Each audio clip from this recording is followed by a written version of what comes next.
হ্যাঁ, পিছনে পিছনে পিছনে পিছনে পিছনে। কলেজ থেকে দশম শ্রেণী ক্লাস 3 থেকে ক্লাস 10 পর্যন্ত পড়েছি। আমি 12 নং ওয়ার্ডের ভোটার, চাঁদপুরেরই সন্তান।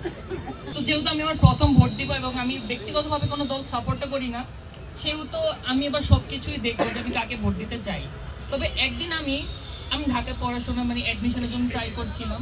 আমি চাঁদপুরে এসে আমার স্কুলের সামনে গিয়ে দেখি যে আমার স্কুলের ভিতরে দাঁড়িপাল্লার পোস্টার ব্যালট লাগানো। এখন এটা কি নির্বাচনী আচরণবিধি লঙ্ঘন হচ্ছে না? তারপরে আমি ঢাকায় দেখেছি, ইভেন চাঁদপুরেও দেখেছি, ওসমান হাদি যখন মারা যায় জামাতের লোকেরা মিছিল করে বলে ওসমান হাদির মার্কা দাঁড়িপাল্লা, আবু সাইদের মার্কা দাঁড়িপাল্লা। তারা তো বাংলাদেশে আমি এই বিষয়টা কিভাবে জাস্টিফাই করবেন আমি সেটা জানতে চাই। আচ্ছা, একজন ভোটার প্রশ্ন করায় তাকে অভিনন্দন জানাই, ধন্যবাদ জানাই। সমালোচনা গ্রহণ করা হলো বীরের কাজ। সমালোচনা যদি গ্রহণ করা না হয় তাহলে আসলে সেটা বীরের কাজ হয় না। আমি আমার ছোট ভাই, আমার সম্মানিত নতুন ভোটার যে কথা বলছেন, যে আল আমিন একাডেমি বাংলাদেশের চাঁদপুরের একটা স্বনামধন্য শিক্ষা প্রতিষ্ঠান, সার্বজনীন প্রতিষ্ঠান, আল আমিন সোসাইটি কর্তৃক পরিচালিত একটি প্রতিষ্ঠান। দীর্ঘ 50 বছর ধরে আল আমিন সোসাইটি এই প্রতিষ্ঠান পরিচালনা করছে। মাঝপথে ডাকাতের কবলে পড়া হয়েছে, যাই হোক ডাকাত থেকে উদ্ধার হয়েছে, আলহামদুলিল্লাহ। এই পর্যায়ে বলতে চাই, আমার ছোট ভাই ভোটার যে কথা বলছেন, আল আমিন একাডেমিতে এরকম কোন ঘটনা আমার নজরে আসে নাই। এটার জবাব কয়েকদিন আগে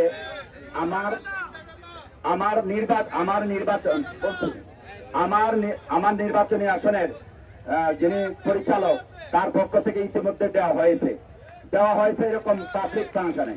অতএব যেটা দেওয়া হয়েছে সেটা নিয়ে তো আর কথা বললে লাভ নাই না, এরকম কোনো ঘটনা নাই। যদি কেউ পরিকল্পিত ভাবে এরকম কোনো করে থাকে সেটা, কিন্তু আল আমিন একাডেমির সুরম্য ভবনের কোনো ছবি নাই, একটা টিনের ঘরে কি আছে। অতএব এটার ব্যাপারে আমি আর বলতে চাই না।